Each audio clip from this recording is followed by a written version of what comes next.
Hello, I am Zhenyu Wang, the president of the Committee of 100. I want to thank you for taking your valuable time and joining us for a timely and important discussion. Committee of 100's dual missions are to advance the inclusion of Chinese Americans in all aspects of American life and to foster constructive relations between the United States and China. Today's discussion on bridging cultures through music, on how US and China can work together toward common goals, is especially important when US-China relations is facing significant challenges. When President Joe Biden met with President Xi Jinping on Monday in Indonesia, they both agreed on the importance of ties between the peoples of the United States and the PRC.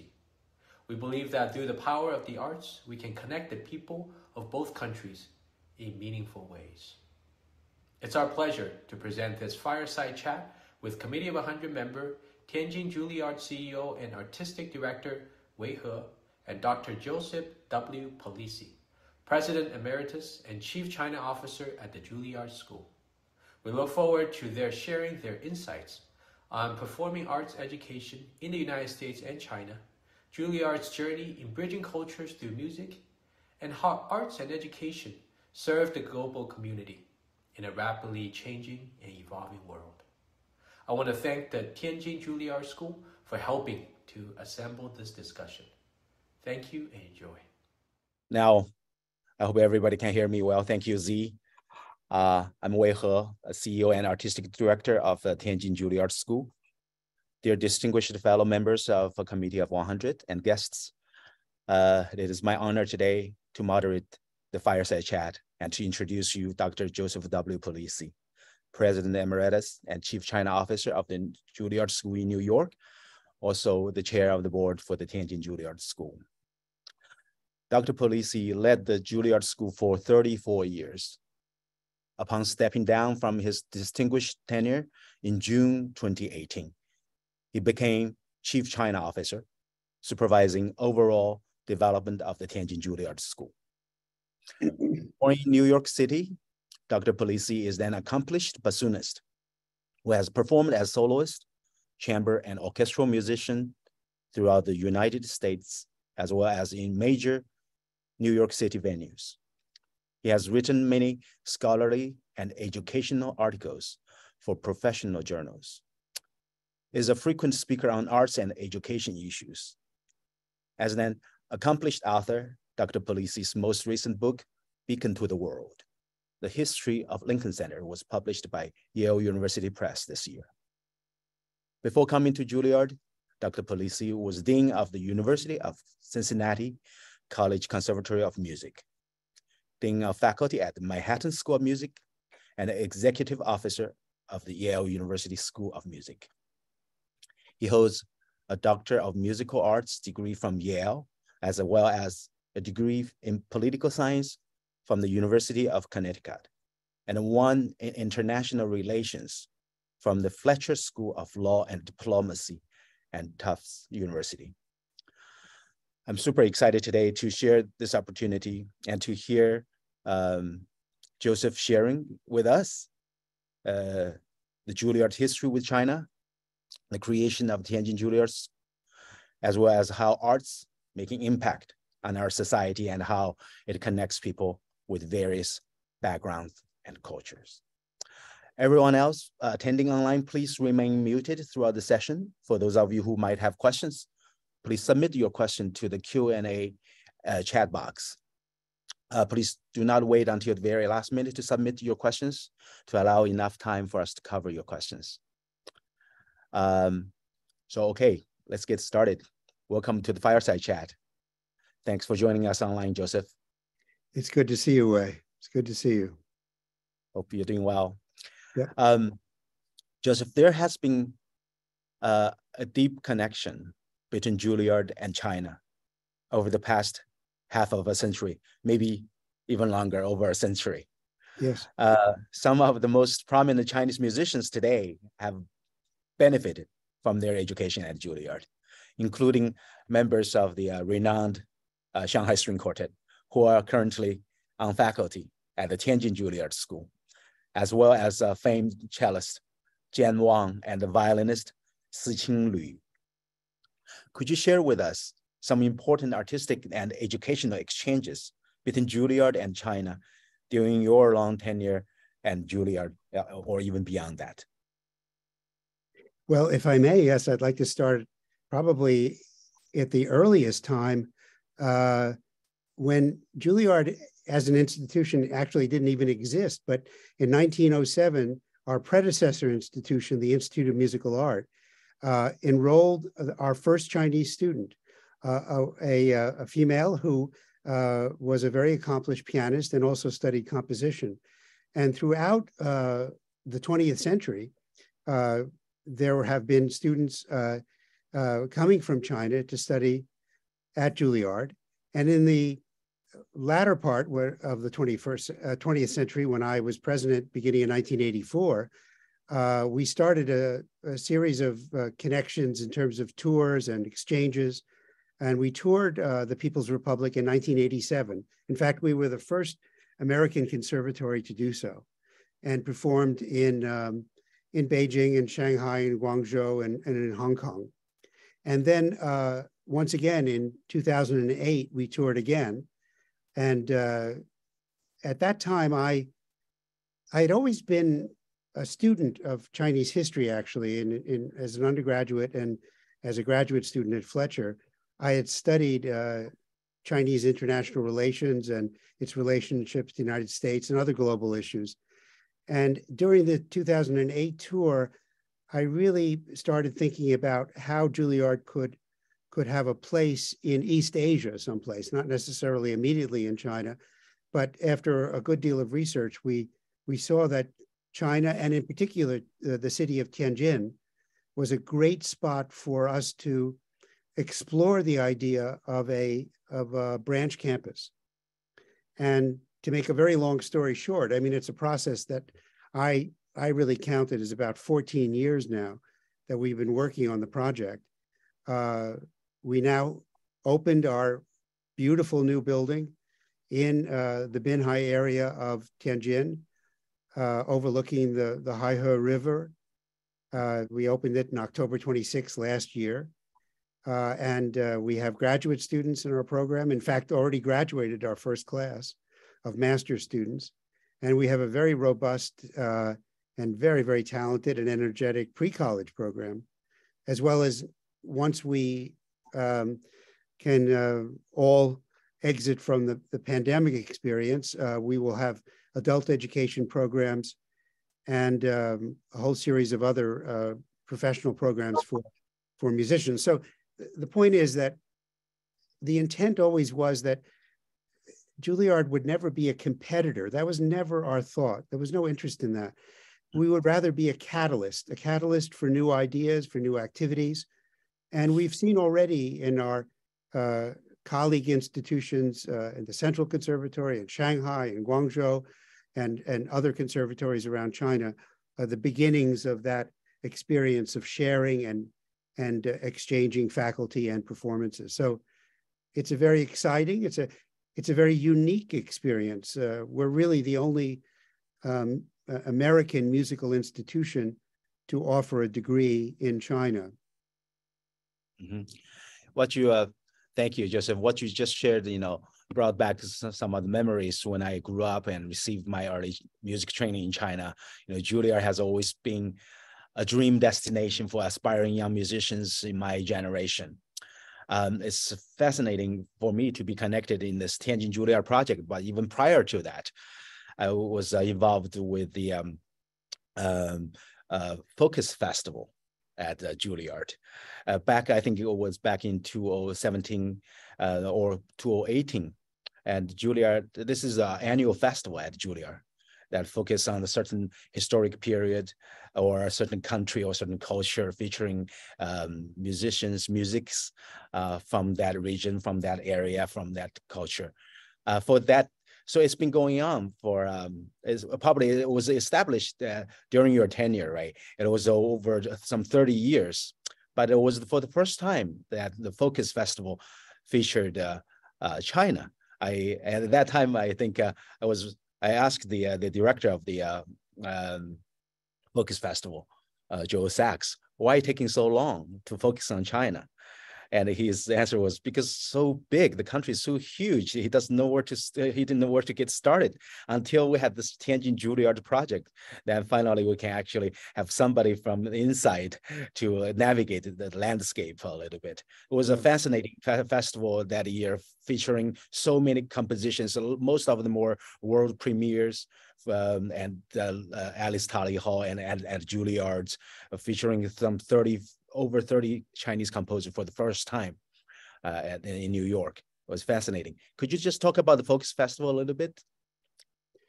Absolutely. Well, it's a festival that we did start in 1985, and the purpose of it is to focus on one topic, but a topic that's of contemporary music, mostly of 20th century and then 21st century activities. And there was a whole host of things, from American music to music after World War II around the world. But the Focus Festival involving music from China was particularly important because, as you said, many of these composers were well known and performed in China, but had not been performed very extensively in the United States. So this was an opportunity to hear their music, also to understand that there was an enormous evolution and approach to how Chinese composers were approaching the art of composition. And it was quite diverse. We learned that, of course, many Chinese composers studied all over the world, not just in the United States, of course, but in Germany, in France, in England. And it was quite interesting to see those national influences on the Chinese composers. And we learned a great deal. And certainly what we're doing now as well, which has been fascinating, is working with composers who are blending both traditional Chinese instruments with Western instruments. That's and right. This, in some ways, is a new art form, and it's been evolving over a period of years, of course. But we're very excited about it, and I think Tianjin Juilliard is going to be a center for that type of activity. That's absolutely. I think, in fact, we have created a counterpart of the Focus Festival, reflecting what's happening in New York, here in Tianjin, a festival we call Festival Connect. And we feature a towering figure of modern music history, but connecting a Chinese composer, who's been composition, who has been influenced by this towering figure, and then American contemporary composer. For example, this January we'll be featuring the works of Stravinsky, but featuring the work of Zhong Tower from the States, and also a Chinese composer Guo Wenjing, by featuring their compositions in the final orchestral concert and also their chamber music works. That's why our festival is instead of calling a Focus Festival, calling Festival Connect, bringing all the different cultures and different figures together. Mm-hmm. Well, you recently published a new book, Joseph, Beacon to the World, A History of Lincoln Center. It was very fascinating for me to read, and also to be reminded by history, how societies were shaped and the cultures were developed by music and arts, parallel with science and technology. Being one of the constituents of Lincoln Center, Juilliard has contributed in shaping the cultural life of New York City. What are the important lessons do you think we can learn today from the history through the lens of performing arts and the education? Well, I think that what struck me when I was writing the history of Lincoln Center, which in its very, very earliest conceptions started in late 1955, was actually driven by political issues. At the time, it was 10 years after the end of World War II, and there were a series of philanthropists and financial people in New York, led by John D. Rockefeller III, JDR III, that wanted to show the rest of the world that America was not just a military or an economic force, but was also an intellectual and cultural force. And that's really the roots of Lincoln Center. it became quite complex within the hierarchy of New York City politics. But each of the constituents, and constituent means things like the New York Philharmonic, Metropolitan Opera, the New York City Ballet, the Juilliard School, the Lincoln Center Theater, that sort of thing. There are 10 constituents, represented a certain genre of the performing arts, and all brought together on one 16-acre campus. So it had an enormous impact, and in fact, has been replicated around the world. We've seen it in Washington at the Kennedy Center. We see it in Los Angeles.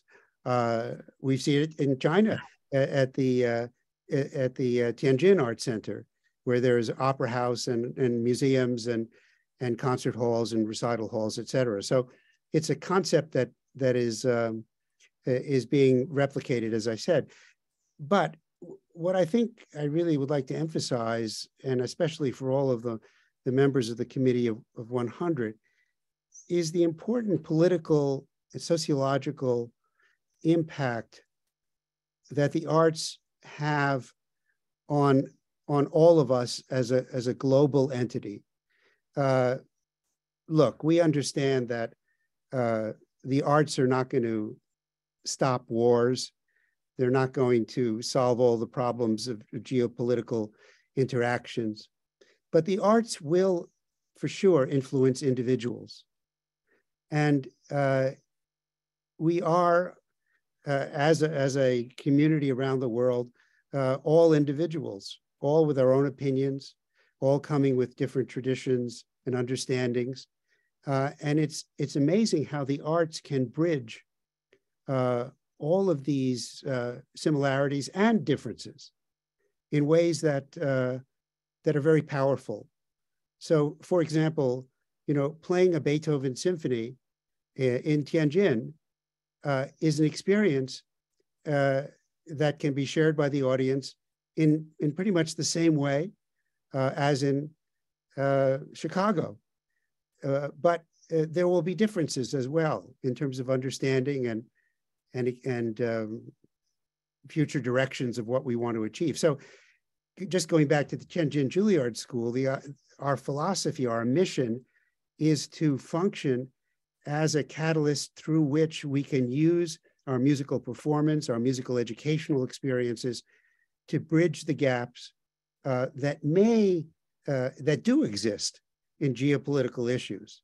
And I think, for example, the fact that essentially an American branch institution in China can interact on a daily basis with our kindred conservatory colleagues, as well as many, many government entities, our wonderful supporters in the municipal government of Tianjin and in the regional government as well, have done so much to allow us to interact with society and to bring programs that I think have a different take on certain points of view about music. For example, at Juilliard, New York, for many years during my time and certainly now as well, we asked our students to go out into the community and to perform in hospitals, not hospices, nursing homes, schools, of course, and to really show the power of music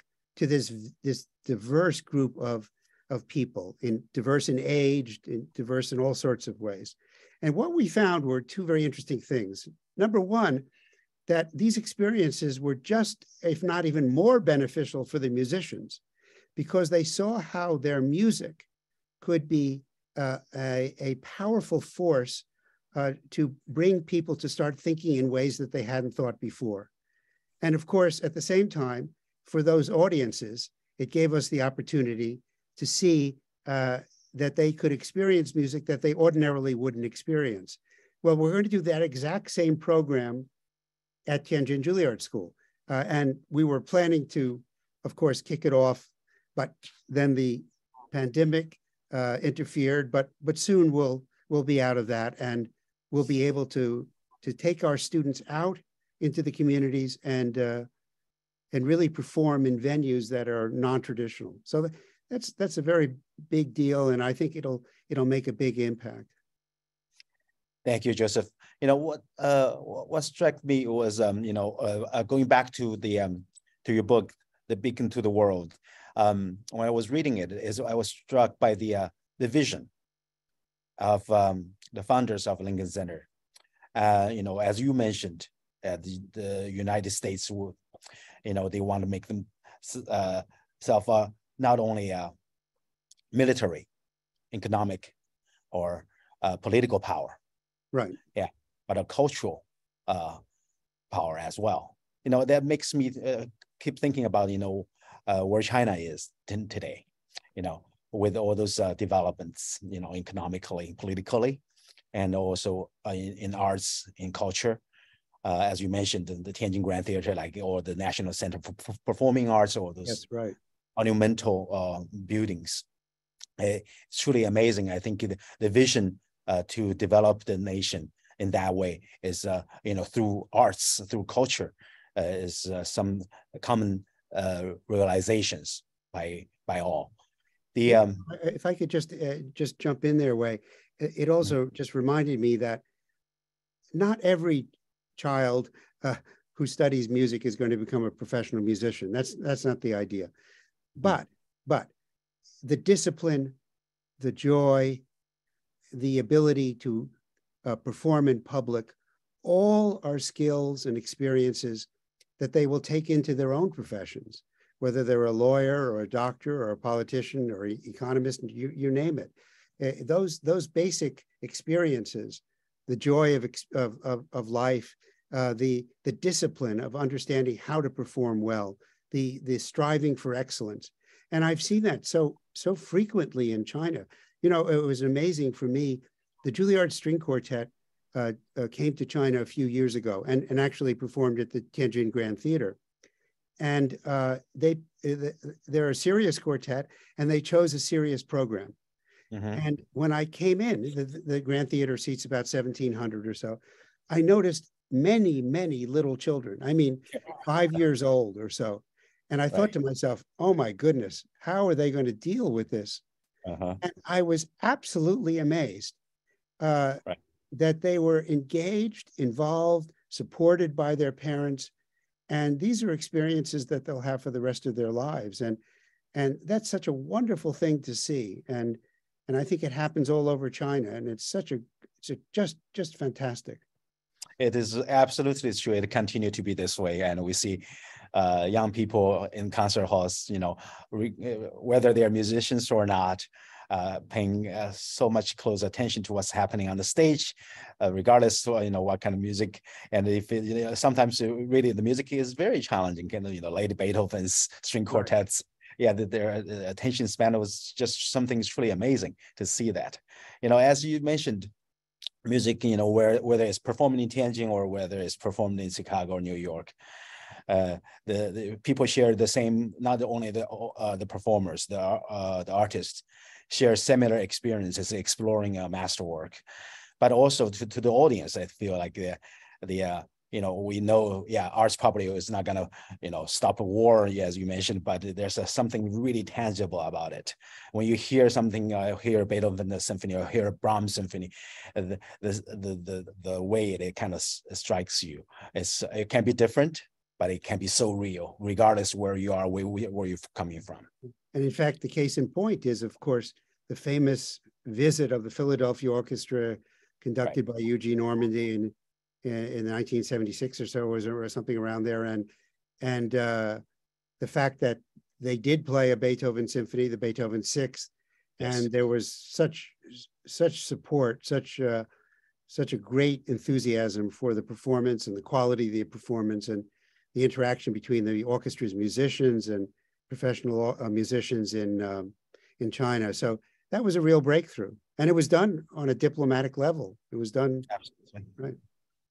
Yeah, well, we'll come back to the how arts have more impact on the society and how it have impact with the diplomacy and or relationships between China and the U.S. But let us also talk a little bit more about the Tianjin Juilliard School, if we may.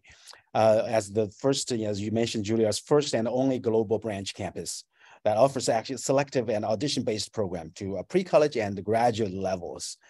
And also the graduate school is taught all in English, offers a US accredited master's degree from the Juilliard School in New York.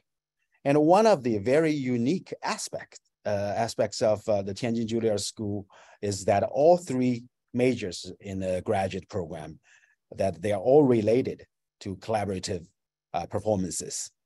The spirit of collaboration is evident throughout the artistic programming, performance plannings, and community outreaches.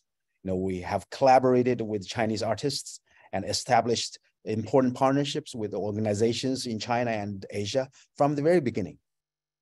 Based on the concept of one school, two campuses, we have many Juilliard New York faculty also serving on our visiting faculty. Yeah, could you just share with us a little bit more about your vision for developing the Tianjin Juilliard School about 13 years ago now, thinking about, right? Yes. Well, the chairman of our board is a gentleman, he just stepped down, named Bruce Kovner, and he's a very thoughtful, strategic thinker. And he and I started talking about what the future of Juilliard should really be. We were always an international institution. In fact, today, I was looking it up, there are 80 students from China at our school right now. I mean, right today, but it's always been international. But we haven't been global. In other words, we expected everybody to come to us in New York instead of us reaching out to them. So we explored several projects, and one being the idea of a school in East Asia. And of course, after much thought and research, we did settle in Tianjin. But we wanted to provide not a competing curriculum, but a curriculum that reflected what we did in New York. And so, for example, when you said collaborative, what that really means to us is that we have majors in orchestral activities, we have majors in chamber music, and we have majors in collaborative piano and coaching and accompanying other instruments. And these are needs that we have found still exist in China, especially in chamber music, for example, and in collaborative piano and in vocal coaching. So our vision for TJS is to be an important educational and artistic entity, which through its faculty and what we call the Tianjin Juilliard Ensemble, tour China and East Asia and understand what our standards are, what repertoire we're addressing, as well as our student orchestra and other performances that we would tour as well. We try to spread the idea of our values, our artistic values, our educational values, our belief that a musician has to be well-rounded, that it's one thing to be focused, but so much focused that you don't see what's going on around you is not what a real functioning, successful musician should be in the 21st century. So courses in not only music theory and music history, but also courses in how to deal with the community, how to perform for the community, as I said earlier. And we're finding that has a great deal of resonance with not only Chinese students, but with all of our students. Well, right now it's a little bit skewed because of the pandemic, but generally our graduate students are roughly 60% from our Chinese citizens and 40% international students from all over the world. And we think that's a fantastic mix. And yes, we have our instruction in English, but at the same time, we ask our international students to start studying Mandarin. And we're now finding as well that our graduates are being sought after by orchestras and other chamber music programs around East Asia for performing professional ensembles. So it's a very exciting synergy. And my vision of what I hoped it could be has been coming to fruition.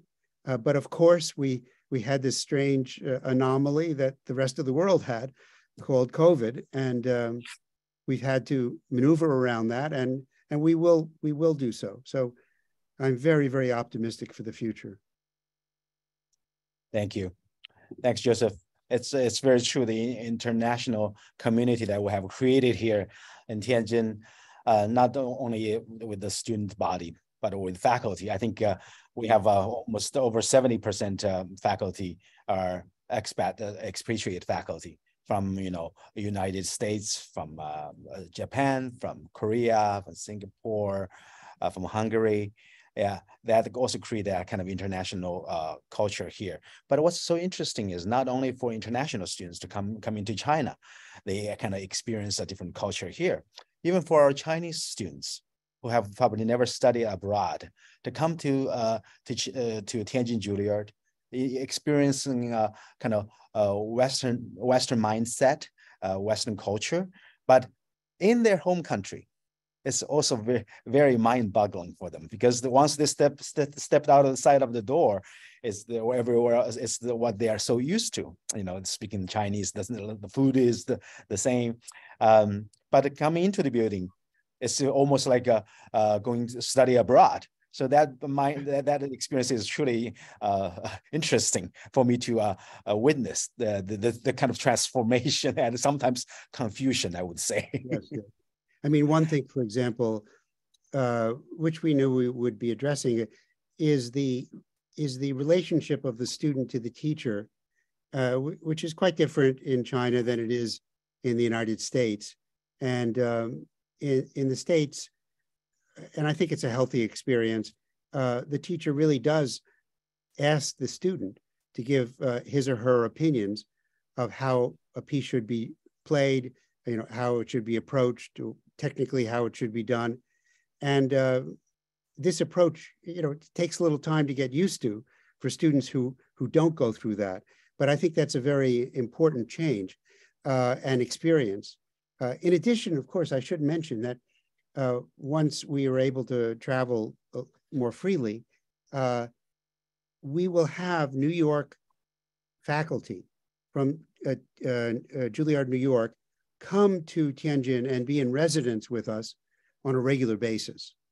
So whether it's the Juilliard String Quartet, or Carol Wincense, our flute teacher, or Ray Mace, our trumpet teacher, or the American Brass Quintet, they will always be there giving a certain flavor to the Tianjin Juilliard School experience as well. And vice versa, our faculty and students will travel to New York City to perform and to study. So it's a very nice exchange experience.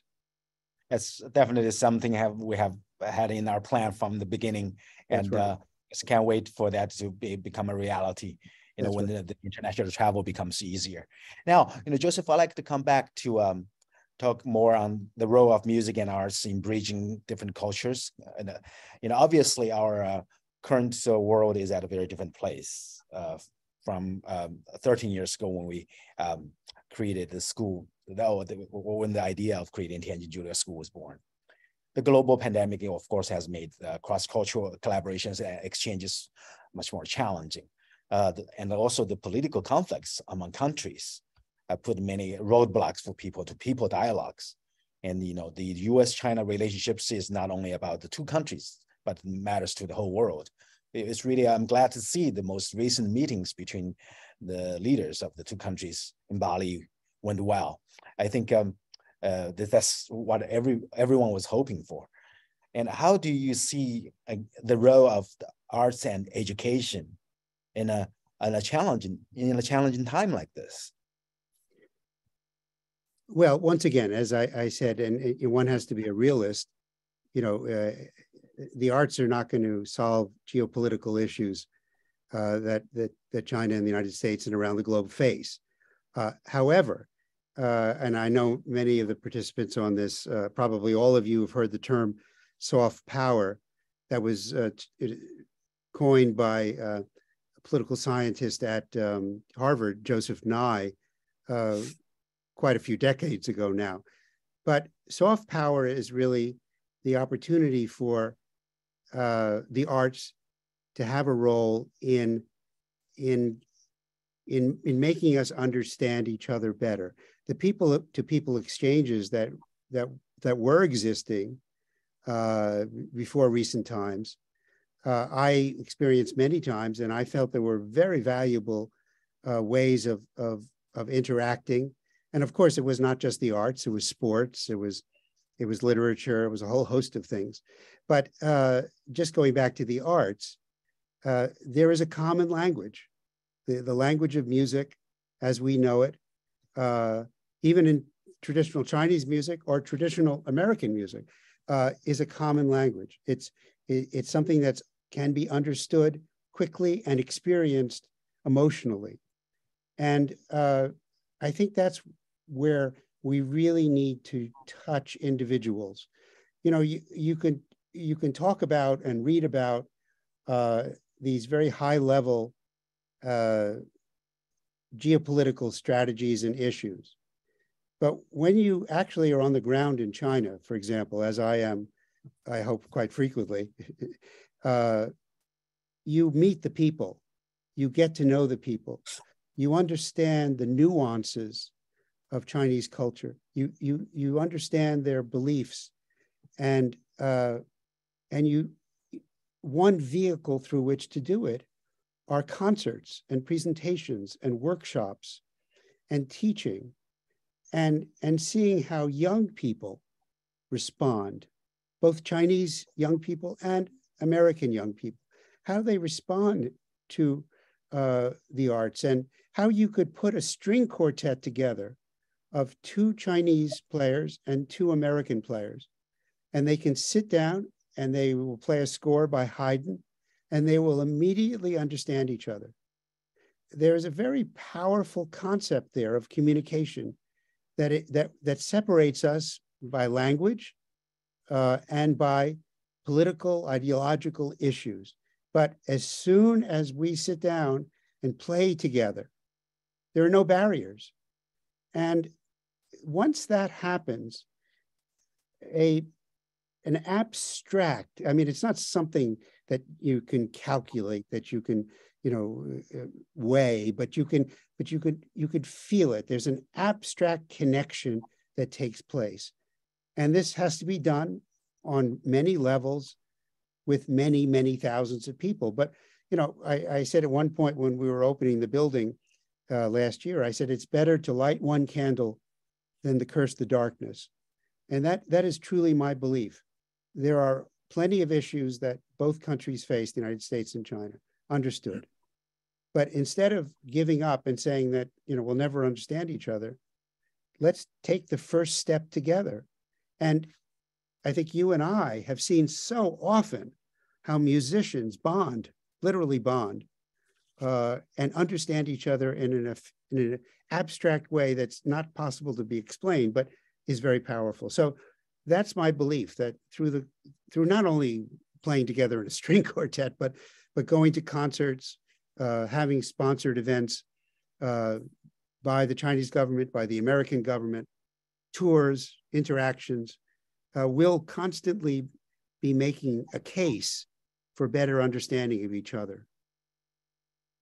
I cannot agree with you more on that. Through collaborations, playing with different artists from different cultures, different background together, that's the most direct way to create that bond, that trust, that friendship. And as a performer myself, as a musician yourself, through rehearsal, it's probably it's not even abstract to us, but it's so real because I remember one of the most memorable concerts that we have created over the years in China is one of the East Meets West concert that we played at the National Performing Arts in Beijing. Every single program, there was the American composer that were featured in the program, and there were Chinese composers featured in the program. But every single piece requires a collaboration of Western instrument and Chinese instrument. And through this collaboration, through the rehearsals, it's a journey to understand. Not the first of all, musicians from both backgrounds needs to understand what the composer is trying to say. So we focus on the common goals. Yeah. And then we focus on each other, how to actually be able to communicate with one another. So from our own understanding, our idea of how to reaching that common goal would get across to each other. So we can actually put our effort together to strive for that common goal of getting to the interpretation that we think is most idealistic. I remember that experience of getting the rehearsing through and getting to know each other, and at the end played this concert.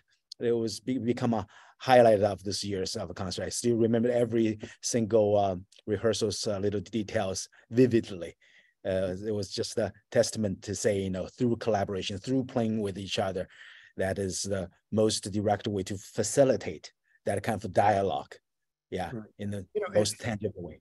And we're not saying that we're the live all end all and we're the ultimate solution. We're one piece. We're one small piece of a larger effort to reach out to people on both sides of the Pacific, actually, and to understand each other better. And the same should happen in sports. It should happen in literature. It should happen in science. We've got to keep fighting to interact with each other. If we stop interacting, then we stop understanding each other, and then there could be significant problems. So that's what our effort is. It's one small step, but we hope we'll be joined by many others. Absolutely. Well, it's time for us to take some questions from the audiences. Let's take a look here. See, here we have a question here. I have been very impressed by the quality of the performances and programming of the Tianjin Juilliard concerts. Are there any plans to tour the Tianjin Juilliard ensemble throughout China and the world on a regular basis in the future? Well, Wei, why don't you should answer. I mean, I'll just say, yes, that's definitely the plan, but I think you'll have more detail. Well, we have actually planned quite a bit. Even before the pandemic, the Tianjin Juilliard Ensemble was going to go to New York to have joint concerts with Juilliard faculty in New York and Lincoln Center. And in fact, we're actually trying to make it that more like an annual event, because during that time we can always travel to New York. It will be the Chinese New Year, so making that a tradition of the two campuses. Because of the pandemic, it has been put on a hold. But we're also planning to do orchestra tours in China and in Asia. And Tianjin Juilliard Ensemble, definitely we want to bring our faculty ensemble, the flagship ensemble of Tianjin Juilliard, to not just to the state, but to Asia and to throughout China as well. Tianjin Juilliard Ensemble has already been playing throughout China when it first started back in 2019. It's a mixed instrumentation ensemble, with strings and winds, percussion. It presents a very innovative program featuring classics, but also modern music, new works, Chinese composers, and there's a lot of works that we have presented probably has been the first time being performed in China. So we're very much looking forward to having our faculty and students be on the road to be the ambassador of music. It's second question. The biggest problem for Chinese music and performing arts industry is the lack of great composers. What can the music education do about it? Jesse, you want to take that? I wouldn't agree. There are great Chinese composers, and many of them having significant international reputations. But to become a great composer, one has to have a wide array of experiences, study a great deal of music from the past, and the present, and be sensitive to one's own aesthetic. I mean, in other words, each individual will develop their own type of music in the way they believe it works best and communicates best with their audience. But ultimately, a great composer is a composer who communicates with his or her audience. And certainly that's the case in China. There are many, many well-known international composers now working, and they've been educated in extraordinary ways.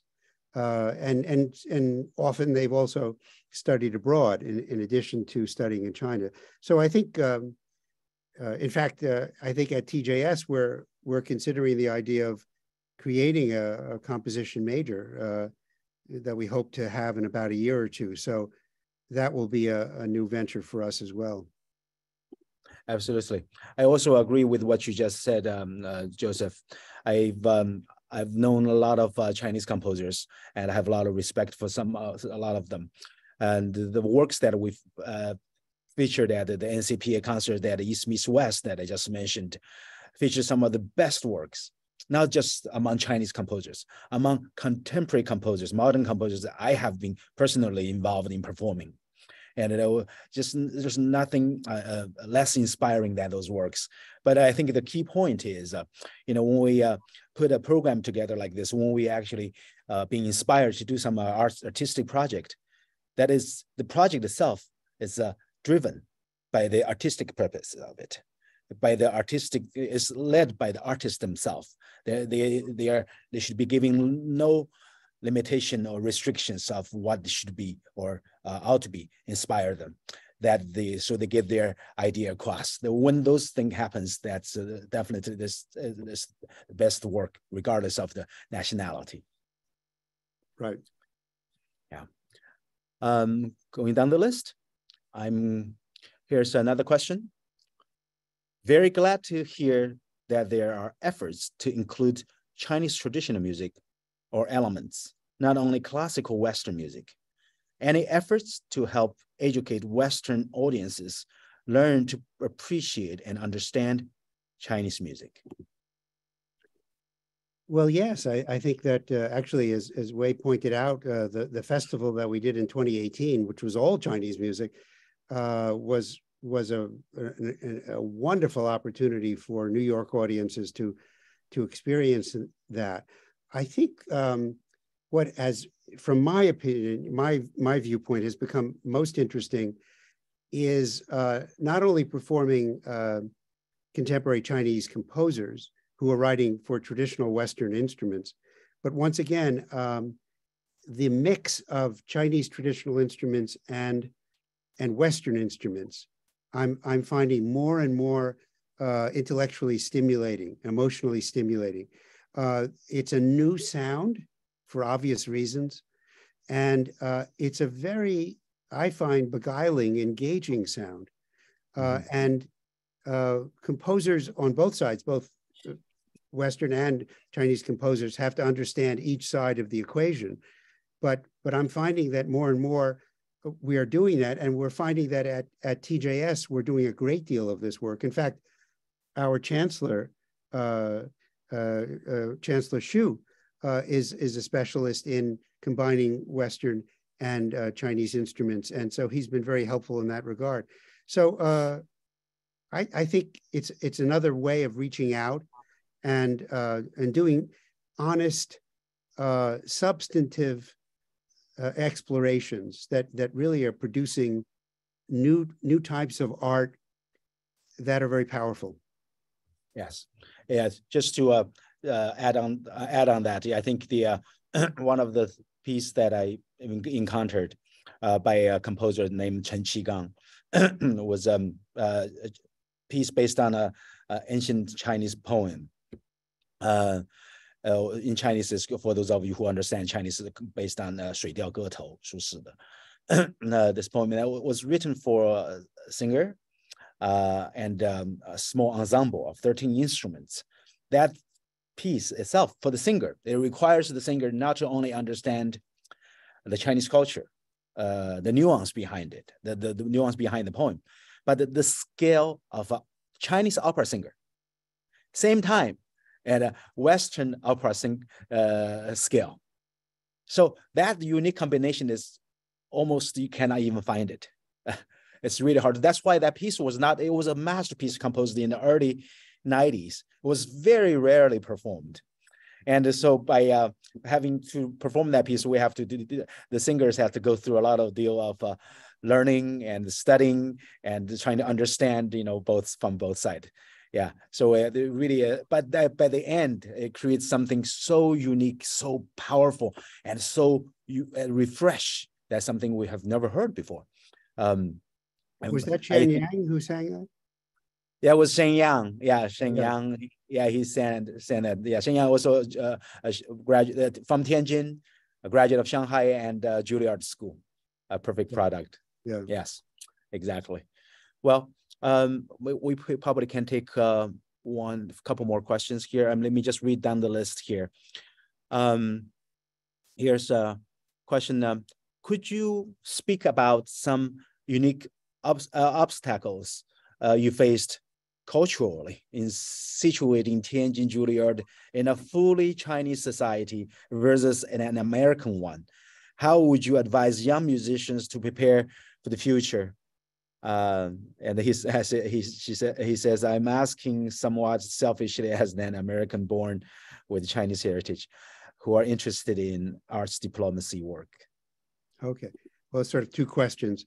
In terms of cultural differences, obviously they exist, and not just cultural, but I think in terms of regulatory activities, we had to work through the Federal Ministry of Education as well as the Tianjin Municipal Education Commission, and they're just simply different rules, which are completely correct and natural, and we had to adapt to our curriculum to some of those rules in terms of credits and what would be taught and what wouldn't be taught. Although our degree, as Wei said, is a New York State certified, authorized, accredited degree, but nevertheless functioning in China, we had to make a lot of accommodations there, and there were a whole host of other issues about pretty much, I would say, procedural issues. Culturally, it's interesting. I know that there are differences, but generally, we have had such wonderful experience with our Chinese colleagues that I can honestly say to you, I have not come across an issue that was a deal breaker, so to speak. We always seem to understand each other, and occasionally we misunderstood each other, but we quickly figured out how to do it. I think your second question about a young child studying music, this is my advice. When they're young, let them just enjoy it. Make sure that they take a great deal of joy from it. Don't push them so hard that it becomes onerous for them, and see where they go with it. Some will make it their life's work, and others will realize that they prefer to explore another profession, but the music will always be with them. I think that's the thing that's so special. When you actually study music seriously, on a practice every day, performances, good faculty, good teachers, good schools, there's something that is ingrained in you about discipline and excellence and working hard to achieve the very, very best. And I remember there was actually a Chinese-American violinist, brilliant violinist. He performed the Brahms Violin Concerto with us as a concerto winner, so he was very, very good. But he decided he wanted to be a lawyer, and he went through law school. And his colleagues, when he finally got out of law school, said to him in his firm, you're so disciplined and you really work so hard and you're focused. How do you do it? And he said, it was my music training at Juilliard. But it makes sense. It makes sense. So I always say, even if you don't become a professional musician, and most people don't, nor should they, still, that discipline and joy will always be with you. And that's the important thing. Yes, I could reverse the story a little bit. You know, we have our resident conductor, Ken Lam, who just got here. He was a lawyer. he was practicing law for 10 years, but he decided, I had enough of this. I need to go back to my passion. So he pursued conducting. And, you know, now you can ask the question, like, how do you know conducting so well? And he would say, oh, my lawyer background helped me so much. Okay, fair enough. Fair enough. Well, I think we're running out of time here, but I just want to, we have so many questions unanswered. I'm so sorry. But maybe there's somebody, I think is probably someone you knew, send a message here saying, it's such a pleasure to see Dr. Polisi. When I worked with him and the leadership while he was the president of Juilliard School, I remember he attended every single student performance with his leadership. Juilliard had hundreds of each year, and he was always there to support his students. It made a huge impact about his leadership and legacy. I would like to ask Dr. Polisi, what qualities makes a good leader, especially in doing such an important work as creating a global institution like Juilliard? Well, thanks very much. There are 750 performances a year, so I'm not sure if I hit every single one of them, but nevertheless, thank you for saying that. I think today's leadership needs to have knowledge. The leaders need to have empathy.